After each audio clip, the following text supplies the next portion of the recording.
Hello everyone, আসসালামু আলাইকুম। ছোটবেলায় বই পড়তাম বাংলাদেশের 6টা সিজন, বাট এখন আসলে 6টা সিজন খুঁজেই পাওয়া যায় না। তারপরও সিজনের ফ্রুটগুলো কিন্তু ঠিকঠাক খুঁজে পাওয়া যায়। তো এই রকম সিজনের একটা ফ্রুট হচ্ছে তাল।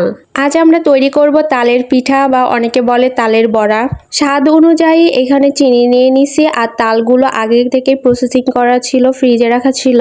তাল আর চিনিটা ভালোভাবে মিক্সড করে নিব, তারপর পরিমাণ অনুযায়ী ময়দা নিয়ে নিলাম। অনেকে এটা চালের গুঁড়া দিয়ে তৈরি করে, আপনারা চাইলে চালের গুঁড়া দিয়েও তৈরি করতে পারেন। আমি এখানে ময়দা নিয়ে নিছি, আর লবণটা দিতে ভুলে গেছিলাম, লবণও দিয়ে নিলাম, আর সামান্য পরিমাণ একটু পানি দিয়ে নিলাম। অনেকে নারকেল অ্যাড করে, কিন্তু আমি এখানে নারকেল দেই নাই। তারপর ভালোভাবে মেখে 2-3 ঘন্টার জন্য রেস্টে রেখে দিব, এতে করে চিনিটা গলে যাবে।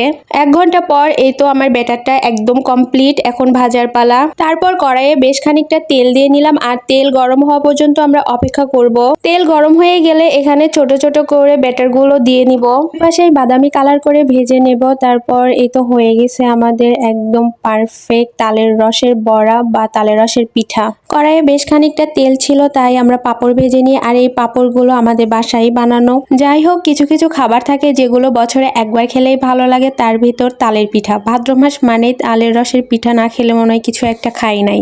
ভাদ্র মাস এলে বাংলার মানুষের ঘরে ঘরে তালের পিঠার উৎসব শুরু হয়ে যায়।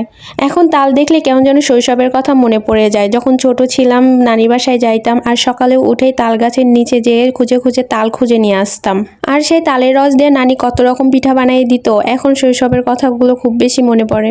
যাই হোক, এই ছিল আমাদের তালের রসের পিঠা বা তালের রসের বড়া। সবাই ভালো থাকবেন। আল্লাহ হাফেজ।